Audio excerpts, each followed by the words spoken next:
आपने कभी सोचा है कि कुछ लोग करोड़ों कमाने के बाद भी खुश नहीं होते और कुछ लोग साधारण आय में भी सुकून से जीते हैं? असल में पैसा कमाने से ज्यादा जरूरी है पैसे को समझना। अगर आप भी जानना चाहते हैं कि अमीर बनने और अमीर बने रहने का असली राज क्या है, तो ये वीडियो आपके लिए है। आज हम मॉर्गन हाउसल की बेस्ट सेलिंग किताब द साइकोलॉजी ऑफ मनी की उन रहस्यमयी सीखों को जानेंगे जो आपकी सोच को बदलकर आपके फाइनेंशियल फ्यूचर को पूरी तरह से ट्रांसफॉर्म कर सकती हैं। तो वीडियो को अंत तक जरूर देखें, क्योंकि पैसा कमाने से ज्यादा जरूरी है पैसा बनाए रखना और उसे सही तरीके से इस्तेमाल करना। इस समरी में हमने इस बुक के सारे चैप्टर्स को कवर किया है, तो चलिए बिना देरी के शुरू करते हैं। चैप्टर 1, कोई भी पागल नहीं है, नो वंस क्रेजी। आपने कभी नोटिस किया है कि पैसे को लेकर हर इंसान का नजरिया अलग होता है? मतलब एक आदमी बोलेगा भाई स्टॉक्स में इन्वेस्ट कर वरना जिंदगी भर गरीब रहेगा। दूसरा बोलेगा अरे रियल एस्टेट से अच्छा कुछ नहीं। तीसरा आएगा सुनो भाई गोल्ड लो गोल्ड। अब बंदा कंफ्यूज हो गया, भाई करना क्या है? मॉर्गन हाउसल कहते हैं कि कोई भी पागल नहीं है, हर इंसान पैसे को अपने हिसाब से देखता है, क्योंकि हर किसी के अनुभव अलग अलग होते हैं, अलग अलग लोगों की अलग अलग कहानियां। सोचो, रमेश को बचपन में पापा ने बताया था कि बेटा पैसे को जोड़ जोड़ के रखना वरना बुरे दिन आ जाएंगे। अब रमेश जब भी 500 रुपये देखता है उसे ऐसा लगता है कि नोट बोल रहा है, मुझे मत खर्च कर, मुझे बचा ले। दूसरी तरफ सुरेश है, जिसने बचपन में देखा कि उसके पापा ने स्टॉक्स में पैसे लगाए और पैसे डबल हो गए। अब सुरेश को शेयर बाजार इतना अच्छा लगता है कि वो हर महीने अपनी आधी सैलरी इसमें डाल देता है। मुद्दा क्या है? कोई भी पागल नहीं है, हर कोई अपने एक्सपीरियंस के हिसाब से पैसा संभालता है। जिसने गरीबी देखी वो पैसे को बचाने में लगा रहेगा, जिसने अमीरी देखी वो रिस्क लेने से नहीं डरेगा, जिसने शेयर बाजार में क्रैश देखा वो बोलेगा भागो भाई ये सब जुआ है, जिसने बिटकॉइन में पैसा लगाया और डबल किया वो बोलेगा बस क्रिप्टो ही असली चीज है। हमें ये समझना चाहिए कि हर कोई अपनी कहानी के हिसाब से पैसे को देखता है। किसी का तरीका हमें अजीब लग सकता है, लेकिन उसके लिए वो बिल्कुल सही है। तो अगली बार जब कोई आपको बताए कि तेरा इन्वेस्टमेंट प्लान बेकार है, तो उसे प्यार से कहिए भाई मेरी कहानी अलग है और तेरी अलग। चैप्टर 2, भाग्य और जोखिम, लक रिस्क। आपने कभी नोटिस किया है कि जब किसी को बहुत पैसा मिल जाता है तो लोग बोलते हैं भाई ये तो किस्मत वाला है, और जब किसी का नुकसान हो जाता है तो लोग कहते हैं अरे इसकी बेवकूफ़ी थी। लेकिन क्या सच में ऐसा होता है? मॉर्गन हाउसेल कहते हैं कि पैसा कमाने और खोने में भाग्य, लक और जोखिम, रिस्क, दोनों का बड़ा रोल होता है। एक ही फैसला, दो अलग नतीजे। मान लीजिए दो दोस्त हैं, राहुल और संजय। राहुल ने शेयर बाजार में पैसा लगाया और 1 साल में डबल कर लिया। अब लोग बोल रहे हैं वाह भाई तू तो फाइनेंस का बादशाह है। संजय ने वही शेयर खरीदे, लेकिन 1 महीने बाद मार्केट क्रैश हो गया।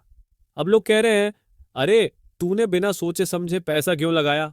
अब बताओ, राहुल जीनियस था या किस्मत अच्छी थी? और संजय बेवकूफ था या सिर्फ गलत टाइमिंग हो गई? भाग्य और जोखिम का खेल। अगर कोई बिल गेट्स बन जाता है तो उसकी मेहनत और टैलेंट के साथ साथ किस्मत भी साथ देती है। लेकिन अगर कोई बहुत मेहनत करने के बावजूद भी सफल नहीं हो पाता, तो उसमें जोखिम, रिस्क का भी हाथ होता है। अब मान लीजिए कि आपके दोस्त ने नया बिजनेस शुरू किया। अगर वो सक्सेसफुल हो गया तो लोग कहेंगे भाई तू तो दिमाग का धनी निकला। लेकिन अगर वो फेल हो गया तो वही लोग बोलेंगे यार तूने प्लानिंग अच्छी नहीं की। हम अक्सर अपनी सफलता को मेहनत का नतीजा और दूसरों की सफलता को किस्मत का खेल मानते हैं। हमें समझना होगा कि सफलता और असफलता दोनों में भाग्य और जोखिम का रोल होता है। तो अगली बार जब कोई आपके पास आए और बोले यार तूने कैसे इतना पैसा कमा लिया, तो प्यार से बोलना भाई मेहनत भी थी और थोड़ी किस्मत भी। चैप्टर 3, कभी पर्याप्त नहीं होता, नेवर इनफ। आपने कभी सोचा है कि इंसान कितना भी कमा ले फिर भी उसे और ज्यादा चाहिए? मतलब जब किसी की पहली सैलरी 20,000 होती है तो वो सोचता है काश 50,000 हो जाए। फिर जब 50,000 हो जाती है तो वो कहता है अब तो 1 लाख चाहिए। और 1 लाख के बाद बस भाई करोड़पति बनना है। मॉर्गन हाउसेल कहते हैं कि पैसे की दुनिया में सबसे खतरनाक बीमारी है कभी पर्याप्त नहीं होता, लालच की अनलिमिटेड दौड़। सोचो तुम्हारे पास एक आईफोन 15 है, लेकिन तभी तुम्हारा दोस्त आईफोन 16 खरीद लेता है। अब तुम्हारे अंदर का फोमो बोलेगा भाई अब तो मुझे भी चाहिए। इसी चक्कर में लोग अपनी खुशियों को बेचकर दौड़ते रहते हैं, लेकिन मंजिल कभी नहीं आती। पैसा कमाने का सही मतलब, पैसा जरूरी है लेकिन सिर्फ पैसा ही सब कुछ नहीं है। अगर आप सिर्फ दूसरों से ज्यादा कमाने के लिए पैसे के पीछे भाग रहे हो तो यह दौड़ कभी खत्म नहीं होगी। पैसा कमाओ लेकिन अपनी जिंदगी की खुशियों की कीमत पर नहीं। पैसे के पीछे भागने के बजाय उसका सही इस्तेमाल करना सीखो। तो अगली बार जब कोई कहे बस थोड़े और पैसे कमाने हैं फिर खुश रहूंगा, तो प्यार से पूछना, भाई ये थोड़े और की लिस्ट कब खत्म होगी? पैसा कमाना सही है लेकिन लालच से बचो। चौथी किताब, संपत्ति का भ्रम, कंपाउंडिंग का जादू। दोस्तों, अगर मैं आपसे कहूं कि रुपए 100 को 10 करोड़ में बदला जा सकता है तो आप क्या कहोगे? आप सोचोगे भाई कोई लॉटरी वॉटरी का चक्कर है क्या? नहीं दोस्त, ये लॉटरी नहीं बल्कि कंपाउंड इंटरेस्ट का जादू है। मॉर्गन हाउसेल कहते हैं कि दुनिया का सब ताकतवर हथियार कंपाउंडिंग है। लेकिन प्रॉब्लम यह है कि लोग इसे या तो समझते ही नहीं या फिर धैर्य नहीं रखते। कंपाउंडिंग एक ऐसा जादू है जो धीरे धीरे असर करता है, लेकिन जब करता है तो ताबड़तोड़ करता है। सोचो, आपने 10,000 रुपये इन्वेस्ट किए और हर साल 10% रिटर्न मिला। पहले साल 11,000 रुपये, दूसरे साल 12,100 रुपये, तीसरे साल 13,310 रुपये, 10वें साल 25,937 रुपये, 50वें साल 11,74,313 रुपये। अब सोचो, अगर आपने 50 साल तक धैर्य रखा तो सिर्फ 10,000 रुपये से करोड़ों बन सकते हैं। लेकिन प्रॉब्लम यह है कि हम धैर्य नहीं रखते। लोगों की सबसे बड़ी गलती, लोग सोचते हैं कि पैसा जल्दी डबल होना चाहिए। क्रिप्टो में पैसा लगाओ, जल्दी अमीर बनो। इंट्राडे ट्रेडिंग से 10 गुना पैसा कमाओ। सोने चांदी में इन्वेस्ट करके 6 महीने में माला माल हो जाओ। लेकिन असलियत यह है कि सच्ची दौलत धीरे धीरे बनती है। वॉरेन बफेट का उदाहरण लें, दुनिया के सबसे अमीर लोगों में से एक, नेटवर्थ $100 बिलियन से अधिक, 90% संपत्ति 60 साल की उम्र के बाद बनी। अब सोचो, अगर उन्होंने 30 साल की उम्र में धैर्य खो दिया होता तो क्या वो अरबपति बन पाते? बिल्कुल नहीं। कंपाउंडिंग क्यों काम करता है? समय जितना लंबा समय उतना बड़ा जादू। धैर्य, लोग अधीर हो जाते हैं और बीच में पैसा निकाल लेते हैं। कंसिस्टेंसी, लगातार निवेश करो, धीरे धीरे पैसा बढ़ेगा। मॉरल ऑफ द स्टोरी, पैसा धीरे धीरे बढ़ता है लेकिन जब बढ़ता है तो धमाका करता है। तो अगली बार जब कोई कहे भाई जल्दी अमीर बनने का कोई शॉर्टकट बता, तो उसे प्यार से कहना, कंपाउंडिंग नाम की चीजें सुनी है? 5वां अध्याय, दौलत कमाना और उसे संभालना, दोनों में फर्क है। आपने ऐसे बहुत से लोगों को देखा होगा जो अचानक बहुत अमीर बन जाते हैं लेकिन कुछ ही सालों में सब कुछ गंवा बैठते हैं। किसी ने लॉटरी जीती और 2 साल में कंगाल हो गया। कोई स्टार्टअप से करोड़पति बना और फिर दिवालिया हो गया। किसी को शेयर मार्केट से लाखों का फायदा हुआ लेकिन वो सब गंवा बैठा। मॉर्गन हाउसेल कहते हैं कि पैसा कमाना आसान है लेकिन उसे संभाल कर रखना कला। अमीर बनने का साइंस बनाम अमीर रहने की कला। अमीर बनना रिस्क लेना, मौके पर खेलना मेहनत। अमीर रहना धैर्य, सावधानी, लालच पर काबू। कैसे लोग अमीर बनते हैं? कुछ लोग लॉटरी से, कुछ शेयर बाजार से, वो कुछ बिजनेस से, कुछ मेहनत से। लेकिन पैसा कमाने के तरीके से ज्यादा जरूरी यह है कि आप उसे खोने से कैसे बचाते हैं। क्यों लोग अपनी दौलत गंवा देते हैं? ओवर कॉन्फिडेंस, भाई मुझे पैसे का पूरा ज्ञान है। लालच, बस थोड़ा और रिटर्न मिल जाए। बेवजह के रिस्क, क्रिप्टो में 100% पैसा डाल देता हूं। शानदार लाइफस्टाइल का दिखावा, महंगी गाड़ी, बड़ा घर, महंगे कपड़े। पैसा बनाए रखने का असली तरीका, लालच को कंट्रोल करो, बेवजह के रिस्क से बचो। हर चीज में अपना सब कुछ मत लगाओ। शो ऑफ करने के बजाय पैसा बढ़ाने पर ध्यान दो। पैसा कमाना अलग बात है, उसे संभाल कर रखना असली गेम है। चैप्टर 6, टेल्स यू विन, सफलता का सत्ता का असली गणित। दोस्तों, अगर आपको 10 बार सिक्का उछालने को कहा जाए और सिर्फ 3 बार टेल्स पर जीत मिले तो क्या आप इसे हार मानोगे? मॉर्गन हाउसेल कहते हैं कि असली जीत हर बार सही होने में नहीं बल्कि बार बार खेलने में है। असली अमीर लोग बार बार हारते हैं। आपने देखा होगा कि बहुत से अरबपति लोग एक बार में सफल नहीं होते। अमेज़न को कई प्रोजेक्ट्स में घाटा हुआ लेकिन एक हिट आइडिया ने कंपनी को अरबों में पहुंचा दिया। वॉल्ट डिज्नी कई बार फेल हुआ लेकिन जब उसका एक आइडिया हिट हुआ, मिकी माउस, तब उसने दुनिया बदल दी। इलॉन मस्क की कई कंपनियां फेल हुई लेकिन एक एक बड़ी सफलता ने सबकी भरपाई कर दी। सफलता में असली गेम क्या है? हर चीज में जीतना जरूरी नहीं बस कुछ बड़ी जीत हासिल करनी होती है। छोटी हार से घबराने की जरूरत नहीं, क्योंकि एक बड़ी जीत सब कुछ बदल सकती है। लगातार ट्राई करते रहना यही असली स्ट्रैटेजी है। तो चलिए समझते हैं हार जीत का मजेदार गणित को। सोचो कि आप 100 बार सिक्का उछालते हो और उसमें से 30 बार टेल्स आता है, जिसमें 2-3 बार आपको बहुत बड़ा फायदा हो जाता है। तो आप हारने के बावजूद नेट प्रॉफिट में हो। छोटी छोटी हारें कोई फर्क नहीं डालती अगर आपकी कुछ बड़ी जीतें सही जगह पर होती हैं। तो अगली बार जब कोई कहे भाई मैं बहुत बार फेल हो गया, तो प्यार से कहना टेल्स पर बड़ा गेम जीतने तक खेलते रहो। चैप्टर 7, फ्रीडम असली अमीरी का मतलब। आपने लोगों को कहते सुना होगा, बस अमीर बन जाऊं फिर जिंदगी मजे में होगी। लेकिन मॉर्गन हाउसेल कहते हैं कि असली अमीरी का मतलब बड़ी गाड़ियां, महंगे ब्रांड या आलीशान घर नहीं, बल्कि फ्रीडम है। असली पैसा क्या देता है? आपके पास पसंद का काम करने की आजादी हो, आपको जब चाहे तब छुट्टी लेने का ऑप्शन हो, आप किसी और के लिए नहीं खुद के लिए जी रहे हो। पैसे और आजादी का सही कनेक्शन सोचो। 2 लोग हैं, रवि करोड़ों की सैलरी लेकिन 12 घंटे की नौकरी, बॉस की डांट और स्ट्रेस। अजय साधारण इनकम लेकिन जब चाहे तब घूम सकता है, आराम से जी सकता है। अब बताओ असली अमीर कौन है? क्या हम गलत दौड़ में भाग रहे हैं? लोग सोचते हैं कि ज्यादा पैसा ज्यादा खुशी, लेकिन असली खुशी तब मिलती है जब पैसा आपको आजादी देता है। आपके पास लाखों हो लेकिन ऑफिस में बैठे हो तो क्या फायदा? आपके पास साधारण इनकम हो लेकिन अपनी मर्जी की लाइफ जी रहे हो तो वही असली अमीरी है। पैसा कमाने का मकसद आजादी होना चाहिए, न कि सिर्फ दिखावा। खर्चों को कंट्रोल में रखो ताकि पैसा तुम्हें कंट्रोल न करे। अपने लिए पैसा कमाओ, न कि सिर्फ दूसरों को इम्प्रेस करने के लिए। तो अगली बार जब कोई कहे भाई बस अमीर बनना है, तो प्यार से कहना असली अमीरी पैसे से नहीं आजादी से आती है। Chapter 8, man in the car paradox, असली रईसी की गलत फहमी। दोस्तों, अगर कोई महंगी गाड़ी में आपको दिखे तो आप क्या सोचते हो? भाई क्या अमीर आदमी है।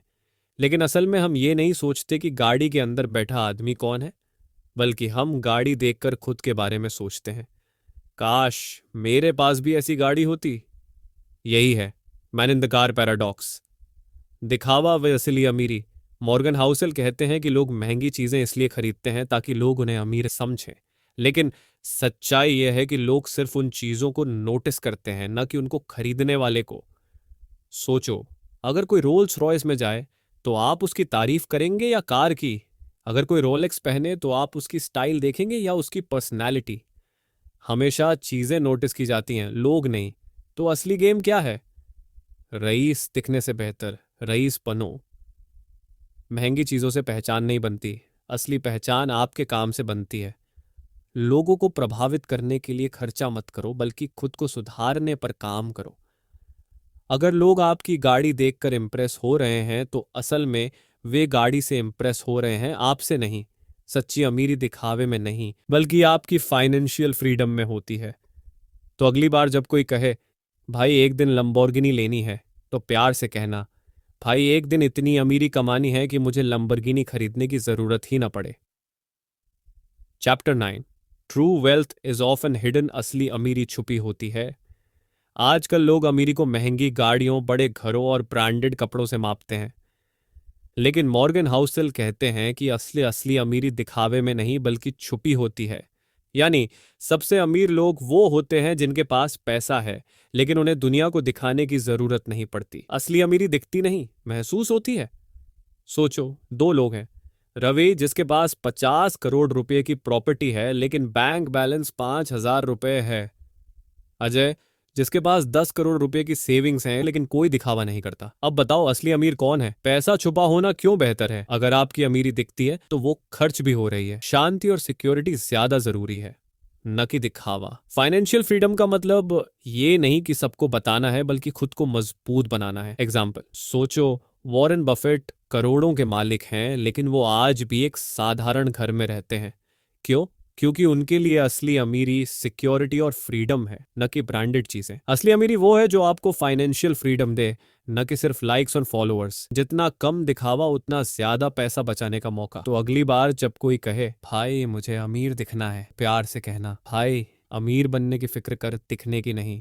चैप्टर 10, सेव मनी, बचत करो नहीं तो पछताओगे। आजकल लोग कहते हैं अभी पैसा उड़ाओ, जिंदगी का क्या भरोसा। लेकिन मॉर्गन हाउसेल कहते हैं अगर जिंदगी लंबी चली गई तो क्या करोगे? पैसा बचाना क्यों जरूरी है? पैसा बचाने का मतलब बस अमीर बनना नहीं, बल्कि खुद को फ्रीडम देना है।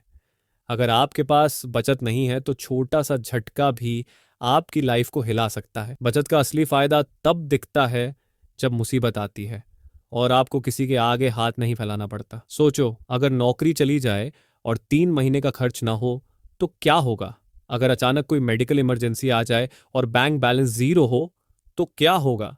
अगर आपको जिंदगी में कोई बड़ा मौका मिले लेकिन आपके पास पैसा ही ना हो तो क्या होगा? अमीर बनने के लिए क्या करना चाहिए? कमाने से ज्यादा बचाने पर ध्यान दो। निवेश और बचत को अपनी लाइफस्टाइल से ऊपर रखो। फालतू खर्चों से बचो, क्योंकि पैसा उड़ाने में सेकंड लगते हैं, कमाने में सालों। बचत करना अमीरों की आदत होती है, गरीबों की मजबूरी नहीं। आपका पैसा सिर्फ उतना ही नहीं होता जितना आप कमाते हो, बल्कि उतना होता है जितना आप बचाते हो। तो अगली बार जब कोई कहे भाई अभी मजे कर लो, तो प्यार से कहना भाई अभी बचत कर लो ताकि बाद में भी मजे कर सको। कैसा लगा ये मजेदार और सीख भरा स्क्रिप्ट? कुछ और जोड़ा जाए? चैप्टर 11, रीजनेबल रैशनल समझदारी गणित से बड़ी होती है। अक्सर लोग सोचते हैं कि पैसे को संभालने के लिए आपको सुपर इंटेलिजेंट गणित का मास्टर या फाइनेंस गुरु होना पड़ेगा, लेकिन मॉर्गन हाउसल कहते हैं पैसा समझदारी से संभलता है, न कि सिर्फ दिमागी गणित से। यानी हर समय रैशनल, तर्कसंगत होने की जरूरत नहीं, बल्कि रीजनेबल समझदारी ज्यादा जरूरी है। रीजनेबल बनो, रोबोट नहीं। सोचो, आप इन्वेस्टमेंट कर रहे हो और एक्सपर्ट कह रहे हैं इस स्टॉक में लॉजिक के हिसाब से 20 साल इन्वेस्टेड रहो, पर असलियत में आपको अगले साल घर खरीदना है, तो क्या 20 साल तक पैसा लॉक कर सकते हो? कोई कहे क्रिप्टो में लंबा पैसा लगाओ, लेकिन अगर आप रात भर सो नहीं सकते क्योंकि दिमाग में दहशत है, तो क्या ये सही होगा? पैसा सिर्फ नंबर का खेल नहीं है। तर्क, रैशनैलिटी कहता है लोहे के नियम फॉलो करो। समझदारी, रीजनेबिलिटी कहती है अपने हालात के हिसाब से फैसले लो। फाइनेंस सिर्फ अकाउंटिंग नहीं, बल्कि साइकोलॉजी का गेम है। तो चलिए इसे एक मजेदार कहानी से समझते हैं। रमेश ने सुना कि मार्केट में गिरावट के बाद हमेशा उछाल आता है। तर्क के हिसाब से उसे गिरावट के बाद और खरीदना चाहिए था, लेकिन रमेश इतना डर गया कि उसने सब बेच दिया और लॉस उठा लिया। क्यों? क्योंकि पैसा सिर्फ गणित नहीं, इमोशंस का खेल भी है। अपना पैसा ऐसे मैनेज करो जिससे आप चैन की नींद सो सको। बेस्ट फाइनेंशियल प्लान वो नहीं जो सबसे ज्यादा पैसा बनाए, बल्कि वो है जो आपको टिके रहने दे। हर समय सुपर स्मार्ट बनने की जरूरत नहीं, बस इतना समझदार बनो कि गलतियां न करो। तो अगली बार जब कोई कहे भाई पैसा लगाने के लिए फुल फॉर्मूला चाहिए, तो प्यार से कहना भाई पैसा सिर्फ फॉर्मूला से नहीं, समझदारी से भी बनता है। चैप्टर 12, सरप्राइज पैसा और जिंदगी हमेशा चौंका देते हैं। दोस्तों, पैसा और जिंदगी में एक चीज कॉमन है, ये कभी भी आपको चौंका सकते हैं, बिल्कुल वैसे ही जैसे परीक्षा में वही सवाल आ जाए जो आपने छोड़ा था।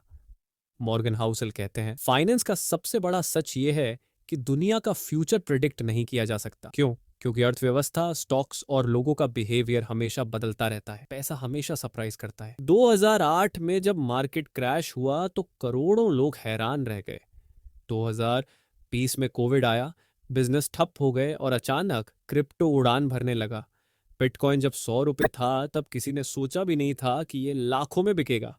अगर सरप्राइज तय है तो क्या करें? प्लान ऐसा बनाओ जो बदलाव झेल सके। हमेशा सेविंग रखो ताकि बुरे समय में फंसे न रहो। डाइवर्सिफाई करो, कभी भी सब अंडे एक ही टोकरी में मत रखो। अगर आपकी पूरी सैलरी सिर्फ एक सोर्स से आ रही है और अचानक नौकरी चली जाए तो? अगर आपने सिर्फ एक सेक्टर के स्टॉक्स खरीदे हैं और वो गिर जाए? अगर आपके पास इमरजेंसी फंड नहीं है और अचानक मेडिकल खर्च आ जाए तो? हमेशा फाइनेंशियल शॉक के लिए तैयार रहो। सिर्फ अच्छे दिनों का प्लान मत बनाओ, बुरे दिनों के लिए भी पैसे रखो। जो चीजें आपको लगती हैं कि नहीं होंगी, वही सबसे ज्यादा सरप्राइज कर सकती हैं।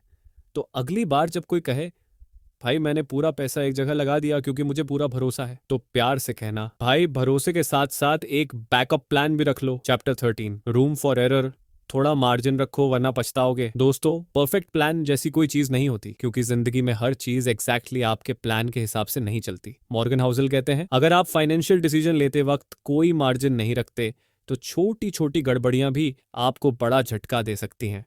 यानी हमेशा रूम फॉर एरर, यानी गलती की गुंजाइश छोड़कर चलो। पैसा और लाइफ में थोड़ा लचीलापन जरूरी है। इमरजेंसी फंड बनाओ ताकि अचानक खर्चा आए तो परेशानी ना हो। सिर्फ एक इनकम सोर्स पर मत टिके रहो। क्योंकि नौकरी और बिजनेस हमेशा स्थिर नहीं रहते। इन्वेस्टमेंट में भी बैलेंस बनाकर रखो, क्योंकि मार्केट कभी भी आपको चौंका सकता है। सोचो, अगर आपने हर पैसा खर्च कर दिया और अचानक मेडिकल इमरजेंसी आ गई तो? अगर आपने सिर्फ एक बिजनेस पर भरोसा किया और वो फेल हो गया तो? अगर आपने पूरे पैसे स्टॉक्स में लगा दिए और मार्केट गिर गया तो? रूम फॉर एरर का मतलब क्या है? मत सोचो कि सब कुछ प्लान के हिसाब से ही होगा। हमेशा एक्स्ट्रा सेविंग्स रखो ताकि अनएक्सपेक्टेड सिचुएशन को हैंडल कर सको। अपने डिसीजन में फ्लेक्सिबिलिटी रखो ताकि अगर एक रास्ता बंद हो जाए तो दूसरा हो। तो अगली बार जब कोई कहे भाई मेरा प्लान 100% परफेक्ट है, तो प्यार से कहना भाई 100% की गारंटी तो वॉशिंग मशीन भी नहीं देती है, तेरा प्लान क्या चीज़ है? चैप्टर 14, दल आज जो चाहिए कल वही नहीं चाहिए होगा। एक आदमी पुराना डायरी खोलता है और पढ़ता है, मेरा सपना है कि मैं एक स्पोर्ट्स बाइक खरीदूं। फिर वो अपने गैराज में खड़ी धूल भरी बाइक को देखता है और सोचता है अब तो कार चाहिए। बैकग्राउंड में आवाज आती है, बदलाव जिंदगी का नियम है। दोस्तों, क्या कभी ऐसा हुआ है कि जो चीज 5 साल पहले आपके लिए सबसे जरूरी थी अब उसकी कोई वैल्यू ही नहीं रही? मॉर्गन हाउसल कहते हैं, हम अपनी फ्यूचर डिजायर्स को प्रिडिक्ट करने में पूरी तरह फेल हो जाते हैं, क्योंकि इंसान का दिमाग और प्राथमिकताएं हमेशा बदलती रहती हैं। यानी आज जो आपको सबसे जरूरी लगता है वो 10 साल बाद शायद आपको जरूरी ही ना लगे। इंसान का दिमाग और पसंद समय के साथ बदलते हैं। 16 की उम्र में बस स्पोर्ट्स बाइक मिल जाए, फिर जिंदगी सेट। 25 की उम्र में अब बाइक नहीं एक बढ़िया कार चाहिए। 35 की उम्र में अब एसयूवी चाहिए जिसमें पूरा परिवार घूम सके। 50 की उम्र में अब कुछ सिंपल चाहिए, बस आराम से जीना है। सोचो, क्या आप आज भी अपने बचपन के ड्रीम्स को फॉलो कर रहे हैं? जो चीज आपको 10 साल पहले बहुत पसंद थी, क्या वो आज भी उतनी ही पसंद है? आपने कभी कोई बड़ा खर्च किया हो और बाद में लगा हो कि यार इसकी जरूरत ही नहीं थी? पैसा और जिंदगी प्लान करते वक्त ये बात याद रखना, फाइनेंशियल डिसीजन में हमेशा फ्लेक्सिबिलिटी रखो। हर चीज के लिए खुद को लॉक मत करो, क्योंकि आपकी पद और जरूरतें बदल सकती हैं। लॉन्ग टर्म सोचो, लेकिन इतना भी मत फिक्स हो जाओ कि बाद में पछताना पड़े। पसंदें बदलती हैं, प्लान फ्लेक्सिबल रखो। तो अगली बार जब कोई कहे भाई ये मेरा लाइफ टाइम ड्रीम है, तो प्यार से कहना भाई 10 साल बाद यही ड्रीम देखने में भी अजीब लगेगा। Chapter 15, nothings free. फ्री में कुछ नहीं मिलता, हर चीज की कीमत होती है। दोस्तों, इस दुनिया में कुछ भी फ्री नहीं मिलता, ना पैसा, ना सफलता, ना खुशी। हर चीज की कोई ना कोई कीमत चुकानी पड़ती है, चाहे वो समय हो, मेहनत हो या मेंटल पीस।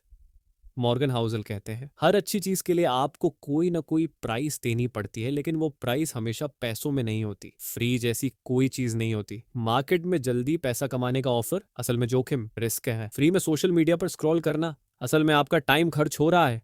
क्रेडिट कार्ड पर नो इंटरेस्ट ईएमआई, कहीं ना कहीं चार्ज लग ही रहा है। अपनी हेल्थ को इग्नोर करके ज्यादा पैसा कमाना, बाद में हॉस्पिटल का बिल बनेगा। सोचो, कोई स्कीम कहे कि 100% गारंटीड रिटर्न्स, तो क्या वाकई वो फ्री में होगा? अगर आपको फ्री लंच ऑफर हो तो सोचो कोई तो उसका खर्च उठा रहा होगा। अगर कोई बोले बस ये एक बार कर लो फिर जिंदगी सेट, जरेनिया, तो क्या वाकई ऐसा होता है? सही माइंडसेट क्या होना चाहिए? हर ऑफर के पीछे की कीमत को समझो। अगर कुछ बहुत अच्छा लग रहा है तो दोबारा सोचो, क्या ये सच में सही है? पैसा, समय और मेहनत, हर चीज को स्मार्टली इन्वेस्ट करो। इस दुनिया में सबकी कोई कीमत होती है, समझदारी से चुनो। तो अगली बार जब कोई कहे भाई ये स्कीम 100% फ्री है, तो प्यार से कहना भाई मुफ्त में सिर्फ लॉटरी के सपने मिलते हैं, पैसा कमाने के लिए दिमाग लगाना पड़ता है। चैप्टर 16, यूं ही पैसे की दुनिया में हर कोई अलग सोचता है। एक शख्स अपने दोस्त से कहता है भाई मैं अपना पूरा पैसा स्टॉक्स में लगाने वाला हूँ। दोस्त जवाब देता है तू पागल है क्या, मैं तो पूरा पैसा रियल एस्टेट में डालूंगा। फिर एक तीसरा दोस्त आता है और बोलता है तुम दोनों बेवकूफ हो, सबसे अच्छा इन्वेस्टमेंट गोल्ड है। तीनों एक दूसरे को ऐसे देखते हैं जैसे कोई एलियन हो। दोस्तों, पैसे के बारे में हर किसी की अलग सोच होती है। कुछ लोग स्टॉक्स में पैसा लगाते हैं, कुछ लोग सिर्फ सेविंग्स पर भरोसा करते हैं, कुछ लोग महंगी गाड़ियां खरीद कर खुश होते हैं, कुछ लोग हर चीज में डिस्काउंट ढूंढते हैं। मॉर्गन हाउसल कहते हैं हर इंसान के पैसे से जुड़े फैसले उसके अपने अनुभवों, डर और सपनों पर आधारित होते हैं। हर किसी का फाइनेंशियल माइंडसेट अलग होता है। जिसने बचपन में गरीबी देखी हो वो पैसा बचाने में ज्यादा विश्वास करेगा। जिसका परिवार हमेशा इन्वेस्टमेंट करता आया हो वो बिना सोचे इन्वेस्ट करेगा। जिसने किसी को स्टॉक्स में पैसा गंवाते देखा हो वो कभी स्टॉक मार्केट में पैसा नहीं लगाएगा। जिसे जल्दी अमीर बनने की जल्दी है वो शॉर्टकट्स ढूंढेगा। सोचो, क्या आपने कभी सोचा है कि आप पैसे के बारे में जो सोचते हैं वो आपके पर्सनल एक्सपीरियंस से बना है? कभी सोचा कि आपकी इन्वेस्टमेंट स्ट्रैटेजी औरों से क्यों अलग होती है? आपने किसी को देखा होगा जो ज्यादा पैसे कमाकर भी स्ट्रेस में रहता है और कोई कम पैसे में भी खुश रहता है। क्या करना चाहिए? अपनी सोच दूसरों पर मत थोपो और दूसरों की सोच को गलत मत समझो। हर किसी की फाइनेंशियल जर्नी अलग होती है, इसलिए खुद की स्ट्रैटेजी बनाओ। दूसरों की सलाह जरूर सुनो, लेकिन आखिरी फैसला खुद करो। तो अगली बार जब कोई कहे भाई तेरा इन्वेस्टमेंट तरीका गलत है, तो प्यार से कहना भाई तेरा तरीका तेरे लिए सही हो सकता है, लेकिन मेरे लिए मेरा तरीका बेस्ट है। Chapter 17, seduction of pessimism. Negative news को लोग जल्दी मानते क्यों हैं? दोस्तों, नेगेटिव न्यूज को लोग जल्दी क्यों मानते हैं? क्यों? जब कोई कहता है मार्केट क्रैश होने वाला है तो लोग टेंशन में आ जाते हैं, लेकिन जब कोई कहता है मार्केट बढ़ने वाला है तो लोग सोचते हैं चलो देखते हैं। मॉर्गन हाउसल कहते हैं लोग बुरी खबरों को जल्दी मानते हैं क्योंकि डर का असर खुशी से ज्यादा तेजी से होता है। मतलब अगर कोई कहे कि सब कुछ बर्बाद हो जाएगा तो लोग तुरंत टेंशन में आ जाते हैं, लेकिन अगर कोई कहे कि सब कुछ अच्छा होने वाला है तो लोग उसे सीरियसली नहीं लेते। क्यों नेगेटिव न्यूज ज्यादा बिकती है? डर और चिंता से दिमाग अलर्ट हो जाता है, इसलिए लोग बुरी खबरों को जल्दी पकड़ते हैं। नेगेटिविटी इमोशनल होती है, पॉजिटिविटी लॉजिक पर चलती है। बुरी खबरें लोगों को लगता है कि उन्हें बचा सकती हैं, जबकि अच्छी खबरें बस अच्छा महसूस कराती हैं। सोचो, क्या आपको लगता है कि हर बार मार्केट क्रैश की न्यूज़ सही होती है?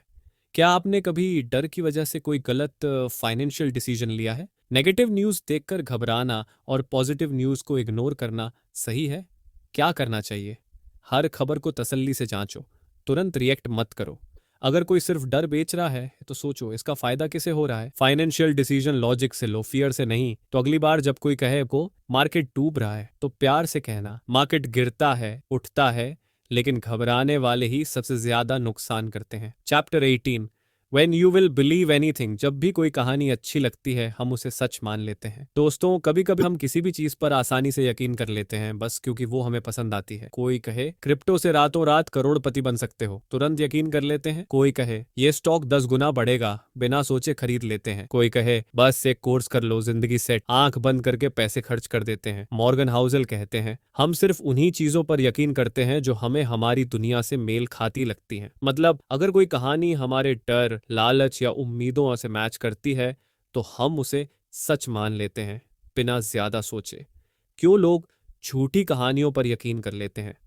अगर स्टोरी इमोशनल हो तो दिमाग लॉजिक छोड़ देता है। अगर कोई चीज फास्ट इजी लगे तो लोग फटाफट भरोसा कर लेते हैं। अगर सब लोग कुछ कर रहे हो तो हमें भी लगता है कि सही होगा। सोचो, क्या आपने कभी बिना चेक किए किसी इन्वेस्टमेंट टिप पर भरोसा किया है? क्या आपको कभी कोई स्कीम बहुत सही लगी लेकिन बाद में पता चला कि वो बेवकूफी थी? क्या आपको लगता है कि सोशल मीडिया पर जो दिखता है वो 100% सच होता है? हर चीज पर तुरंत यकीन मत करो, पहले तसल्ली से सोचो। अगर कोई चीज सच होने के लिए बहुत अच्छी लग रही है तो दोबारा सोचो। फाइनेंशियल डिसीजन इमोशन से नहीं, लॉजिक से लो। तो अगली बार जब कोई कहे भाई ये 100% पक्का काम करेगा तो प्यार से कहना भाई पहले सोचेंगे फिर करेंगे, वरना पछताएंगे। Chapter 19, confessions. पैसे को लेकर सच्चाई कबूलना सीखो। हम में से कोई भी पैसे के मामले में परफेक्ट नहीं है। हम सब गलतियां करते हैं। हम सब बिना सोचे समझे खर्च कर देते हैं। हम सब सोचते हैं कि हमें पैसा समझ में आता है, लेकिन असल में नहीं आता। मॉर्गन हाउसल कहते हैं सबके पास पैसे को लेकर अपनी अपनी सोच होती है, लेकिन कोई भी परफेक्ट नहीं होता। पैसे को लेकर कबूल करने वाली बातें, हर कोई किसी ना किसी फाइनेंशियल गलती से गुजरा है। कोई भी 100% सही इन्वेस्टमेंट नहीं कर सकता। हर किसी के पैसे को लेकर अलग अलग इमोशंस होते हैं। सोचो, क्या आपने कभी कोई इन्वेस्टमेंट किया और बाद में पछताया? क्या आपको लगता है कि दूसरों की फाइनेंशियल लाइफ परफेक्ट है लेकिन आपकी नहीं? क्या आपने कभी ऐसा सोचा कि काश पैसे को लेकर पहले समझदारी दिखाई होती? तो हमें क्या करना चाहिए? अपनी गलतियों को एक्सेप्ट करो और उनसे सीखो। दूसरों की फाइनेंशियल जर्नी से मत चलो, अपनी जर्नी बनाओ। पैसे के मामले में खुद को एक्सपर्ट मानना छोड़ो, बल्कि सीखते रहो। तो अगली बार जब कोई कहे मुझे पैसों की पूरी समझ है, तो प्यार से कहना भाई हम सब सीख ही रहे हैं, कोई भी परफेक्ट नहीं है। एक दोस्त कहता है भाई फाइनेंशियल फ्रीडम चाहिए। दूसरा दोस्त पूछता है तो फिर गलतियों से सीख और इस चैनल को सब्सक्राइब कर। पैसा बनाना आसान नहीं, लेकिन सीखना तो फ्री है। अगर आपको ये वीडियो पसंद आया तो लाइक ठोकिए, और अगर नहीं पसंद आया तो भी ठोकिए, क्योंकि पैसा और नॉलेज दोनों जितना शेयर करोगे उतना बढ़ेगा। अगर आपको ये वीडियो पसंद आया और आप सच में फाइनेंशियल ग्रोथ चाहते हैं तो एक छोटा सा इन्वेस्टमेंट करिए। इस वीडियो को अपने दोस्त के साथ शेयर करो, चैनल को सब्सक्राइब करो और घंटी दबाओ ताकि अगली बार भी पैसा कमाने के गुर सीख सको।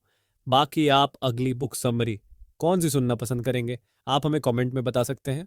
धन्यवाद।